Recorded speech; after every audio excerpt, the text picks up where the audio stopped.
கட்டும் போடா இந்த பூமியில் நிலையாய் வாழ்ந்தவர் யாரடா போனால் போகட்டும் போடா. சங்கு ஊதியது நாகு. அடுத்த வரி வந்தது தெரியும் அடுத்தது இரவல் தந்தவன் கேட்கின்றான். இரவல் தந்தவன் கேட்கின்றார்னா இந்த உடம்பு வந்து ஓசி உடம்பு. நாம என்ன நினைக்கிறோம், இட் பிலாங்ஸ் டு அஸ் இல்லையா? இல்ல இல்ல இல்ல, 75 வயசுல தெரிஞ்சு பேரும் ஓனர் வேலை ஆளுன்னு. ஏன்னா நீங்க சொன்னது எதுவுமே அந்த உடம்பு கேட்காது. இரவல் தந்தான், ஓசியில கொடுத்தான், இத்தனை வருஷம் கொடுக்குறேன், லீஸ் இல்ல, டெனன்சி அக்ரிமெண்ட்ல ஒண்ணுமே இல்ல, அது எந்த அக்ரிமெண்ட்டும் இல்லாம ஃப்ரீயா கொடுக்குறான். சட்டப்படி பாத்தீங்கன்னா எதுவுமே இல்லை. என்ன கேட்டா we are squatting on someone's land basically. நீங்க தான் அந்த எக்ஸ்பர்ட் ஆச்சா. அப்போ உட்கார்ந்துகிட்டு இருக்கிறோம். அப்ப என்ன ஆகுது, இரவல் தந்தவன் கேட்கறான், முடிஞ்சு போச்சு, குடு திருப்பியா கிட்ட. இரவல் தந்தவன் கேட்கின்றான், அதை இல்லை என்றால் அவன் விடுவானா?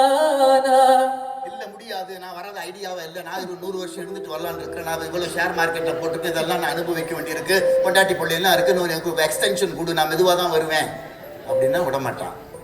அடுத்தது என்ன, உறவை சொல்லி அழுவதனாலே உயிரை மீண்டும் தருவானா? இறந்து போயிட்டா இல்லைங்க, நீங்க உயிரை எடுத்துக்கிட்டு போக நினைச்சது வந்து ஒரு ஸ்ட்ரேஞ்சர் இல்ல, இவர் வந்து என் கணவர், இவர் எங்கள் அக்கா, என் தங்கச்சி, என் மனைவி. ஓ ஐம் சோ சாரி, அவர் அப்பாவா, நான் மிஸ்டேக் பண்ணிட்டேன் அப்படின்னு கடவுள் சொல்ல மாட்டேன். நீ எவனா இருந்தா எனக்கு என்ன. உறவை சொல்லி அழுவதனால், உறவை சொல்லி அழுவதனாலே உயிரை மீண்டும் தருவானா? சரி நீ கத்தி அழுவுற, ஓன்னு கத்துற, கூக்குரல் இட்டு கத்துற, கூக்குரலாலே கிடைக்காது, கத்துனா திருப்பி கொடுக்க மாட்டானா? சரி இதெல்லாம் நமக்கு ஒண்ணு பாட்டு போட்டுக்காரு. நமக்கு எல்லாரையும் பார்த்த முடியல, கத்தி பார்த்தோம், கூப்பாடு போட்டு பார்த்தோம், ஊர்ல உள்ளவெல்லாம் பேசி பார்த்தேன், கத்தனை எல்லாம் முடியல. ஒரு கேஸ போட்டு கடவுள் மேல, அவரு தான் வந்து டிஃபெண்டன்ட், நாம பிளேன்டிஃப் போட்டு, இந்த மாதிரி இத்தனை வருஷம் என் கூட இருந்த என்னுடைய கணவனோ மனைவியோ இந்த உறவெல்லாம் இருந்தவரை வந்து சொல்லாம கொல்லாம நோட்டீஸ் கொடுக்காம கடவுள் வந்து ஆளை கலாப்பிட்டான், அவனை எனக்கு திருப்பி கொடு, அதுக்கு இவ்வளவு காம்பன்சேஷன், ஜெனரல் டேமேஜஸ், ஸ்பெசிபிக் டேமேஜஸ்னு போட்டு அடிச்சு ஒரு பெட்டிஷனை போட்டு கோர்ட்ல தாக்கல் பண்ணா, இது கோர்ட்டுக்கு போனால் ஜெயிக்காது,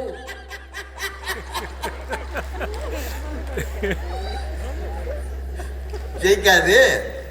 ஏன்? அந்த கோட்டையில் நுழைந்தால் திரும்பாது, அதனால போனால் போகட்டும் போடா. என்ன முருகா, என்ன முருகா, என்ன முருகா பாட்டு தாங்க முடியல.